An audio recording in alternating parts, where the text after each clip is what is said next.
IDW Sonic 2020 Annual. After showing us the same panels from Big the Cat's story as the main comic issue, it picks up where it left off. Big was just searching for Froggy and happened to visit every place Sonic did. Is there anything to actually say about the story? Because saying that one sentence seems to describe the whole plot. I hope it's building up to something and it's not all him describing the past. It reveals that Big saw Ruff and Tumble meet Starline, who he thought of as a magician naturally. It's weird that Ruff had the self-awareness to call himself a mook. Big was also aware of them in Windmill Village and thought he heard their voices when he looked for Froggy in Echo Mine. When the Metal Virus arc happened, he heard that Amy had everyone over for a big sleepover, and General told him he had to enter with the other refugees and be scanned for infection. Apparently, he couldn't get in and didn't hear Froggy, so he left. I thought he was with the refugees in Resistance HQ because his dialogue was clearly there, between the other people's text bubbles, and they were in there. But apparently wasn't in there. Why couldn't he get in? He should have explained they just didn't feel like waiting in line to be scanned and took off, rather than somehow thinking he couldn't get in. Then he fished up Froggy, it jumped on Aerobian's head, which it could have easily not done, but how is it supposed to know? Still, it could have gone around him, so because it could have easily not happened, it was still contrived. It was at least nice of Big to say that he and Froggy were good friends and he's happy to be home with them. So Flynn went for the dramatic irony where he got roboticized by Froggy. This is more convoluted than simply getting roboticized in the same place that everyone in Reformation HQ did. We didn't need a whole story to have a few panels about it where the artist was as lazy as possible, keeping stuff in monochrome most of the time, which is really out of place. We didn't need this story. I don't see how it was worthwhile. Why did the writer and artist shy away from actually showing Big get turned into a robot by Froggy? That's really weird. Why would Big be their favorite character? Well, we did see Metal Big in the conclusion of the arc. Then there's a story where a new character, an owl disc jockey for the radio, plays a song on the radio. Is this a waste of time? Someone hates cleaning up and hates his tunes, and someone calls him saying nervously that she didn't know who to call and she always hears his number on the radio. So, a turn for the dark? She says that her son came home sick, as the Metal Virus starts being a problem for people. So Dawn the janitor says they can take the truck now and end up far away by sunrise. The owl says that the city's in trouble and this is the #1 station for news and advice. He says he's not waiting around to get killed by metal monsters because of the owl's sense of pride, and says that the people won't be saving him, but he can stick around if he wants. So he's portrayed as unlikable, but also smart. Then the owl gets called by the Restoration and told to get word out to survivors that they're setting up a safe house. We didn't need so many panels to explain the obvious there. It could have just been this part. He asks if reading the Restoration's emergency instructions will really help. Why is he asking that? Then he's forced to keep delaying reading them out after he gets the info he was sent. It turns out in a surprise that he was actually interrupted by his friend coming back so he could board up the station for him. That's good. I guess he got respect for him. So that was it, thankfully. Then there's a story about Metal Sonic alone, where he's not given dialogue. Though I'm thankful because it means I can scroll through the story way faster. What's the point of this? He's just a one-note jerk who won't ever learn his lesson because that'd be character development. He reflects on his memories of fighting Sonic. He sees when Sonic first got infected from the other side of a camera screen. Then he looks over at a container with liquid in it, puts his finger in it, and nothing seems to happen to it. He's able to see, right? Because you think him being able to see would instantly tell him that he's not Sonic. Then Starline snaps his fingers in front of him and complains about the Doctor's greatest creation shambling around his lab like a zombie. That was it? What a waste of comic space. There's nothing to say. But I'd gladly take nothing to say over an eternity of ranting. At that point, the story was alright by Flynn's standards, as for most of the stories in this issue up to this point. Then we see a story about Starline. After he celebrates the success of the Metal Virus at first, he hears Eggman screaming and warps to him and tackles him, and asks if he was okay, because this is back when he still really cared about him. Now I'm back to going, aww.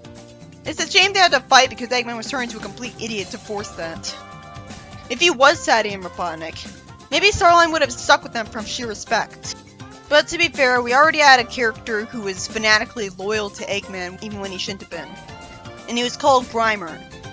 Eggman just complains that he would be fine if he could reach the light switch, and says that the robot who installed it at the back of the room is now scrap metal. Then he introduces Starline to the Egg Cave, his home away from home underground, which seems to pointlessly trap a few perfectly good badniks in glass. There's also some green containers there, which I guess are for soda. It'd be interesting if they were alcohol instead. If he made the metal virus while he was drunk, that would have explained why it glitched out so badly. And Sonic X had alcohol in the Japanese version when the president had that party waiting for Sonic to show up. So Sega was fine with it then. So yeah, Eggman being stupid in this comic could have been explained if he was an alcoholic, but no, that makes sense, so we can't have that. Eggman says that this is where he spends his days off and works on personal projects in a quiet space. Why does he need a whole room for that? He says that with some toy robots looking like the heroes in him, he figures out strategies and battle plans for the week ahead. But the way he's holding them, they're more like action figures. He gets embarrassed with that pretty quickly and stops. In Archie, it was funny that Snively made fun of him for this kind of thing, asking with a smile if he was playing with his dolls. But Starline admires him too much for that. So he's too serious, so the joke is just undermined. Starline respects his craftsmanship, but then gets scared when he sees that Eggman already made a doll showing what Starline would be like as a Zombot. If the story wants to have any kind of satisfying resolution to Starline's story, shouldn't it show that he got turned into one as karma after Eggman fired him? Nope, instead the story ends, and he's stuck with Eggman after that, instead of being afraid that he would roboticize him. Then there's a story that takes place right after Charmy got turned into a robot. After a bunch of wasted time, it turns out the flickies that the pilot wanted to avoid flying into were all Robians themselves. And it took until this story for them to be used. An issue in the main comic ended with the flicky turning into a robot and then flying away. Then Vector finds out that Charmy's flying with them. Well, it makes sense that he's golden because he's supposed to be a bee, so he looks more like a bee here than he usually does. I still never liked that the Zombot versions of the characters weren't the exact same color. Like, it's not that hard to get it right. But I can understand wanting to change a pace a little from their usual color scheme. Vector gets excited calling him Little Buddy and tells Charmy that it'll get him fixed up. Since when does he care about and like Charmy? But he did complain in Sonic Heroes and SCC that the Chaotix whining about Charmy made Charmy's presence twice as annoying, because the characters were telling the audience that him being there was a problem and not the norm. Nowadays he's fine with him, so Charmy's barely annoying. So Vector holds stuff to smack away the birds on top of the plane outside. Good thing he and Espio don't get sent flying off the plane from the high-speed winds. I guess that's a magical ability of theirs. At least Espio calls out Vector on being shockingly reckless. I can understand Espio not getting sent flying off the plane because he can walk up walls no problem. So he has sticky shoes. Although Vector can walk up walls too, but only in Knuckles Chaotix. And we're supposed to ignore that game, unfortunately. The birds get blinded by the smoke, but of course it's only temporary as the smoke disappears.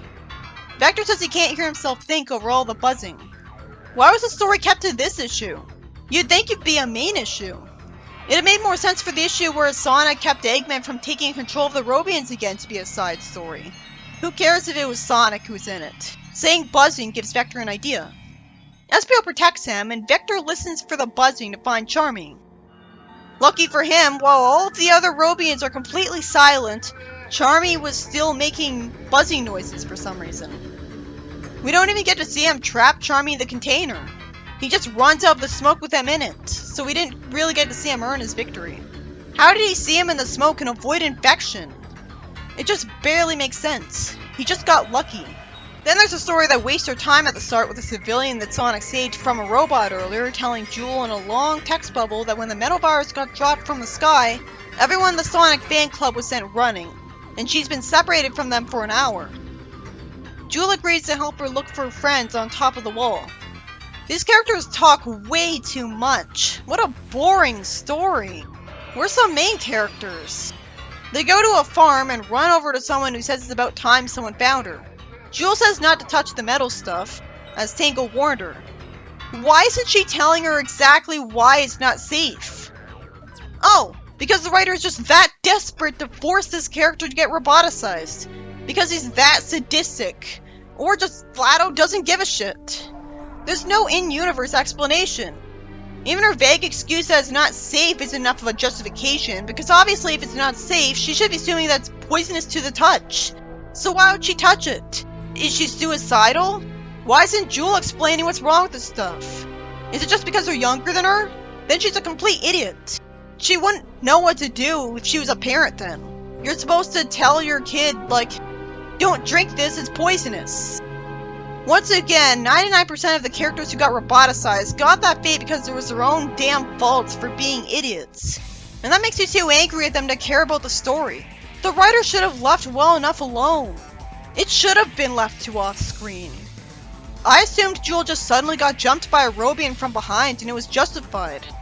So even I could have effortlessly written this better. I assumed she just got surrounded by a whole crowd of Robians as the town was in danger. Then the spaceship dumps metal virus right behind them, and they immediately see Robian versions of the fans from earlier. If this was gonna happen, then why have that character get herself infected? Jewel got infected because she grabbed the hand of one of the kids while flying away from the Robians. It could have very easily been written properly by having her get randomly jumped at by these guys. But that would have required common sense. Just ignore this story. That was not canon. What was the point of the story if it just ended before we could see Jewel jump on Tangle and fight with her?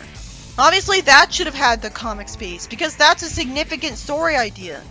So most of this issue was not horrible, but certainly a waste of time with nothing to talk about.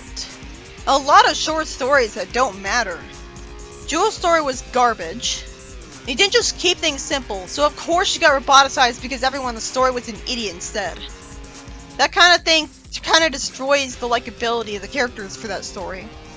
At least there was a story that explained how Amy got so many people at Restoration HQ in such short notice, because she asked someone on the radio to make the announcement about a safe house. Big's story was worthless, just saying that Big conveniently followed Sonic the whole time in chronological order. What are the chances of that? Starline was scared at seeing a Zombot doll of himself. It's all just little moments. Metal Sonic's story was worthless too. You'd think he'd be programmed better than that. At least we got to see how Vector captured Metal Charmy. Well, in theory. We saw the scenario at least. It was more creative than I expected. They were in a plane and had to deal with robot birds. And Vector caught him in a container, and there were some smoke bombs being used. I always imagined they'd have caught Charmy in the city. Instead, it actually took advantage of the fact that he can fly.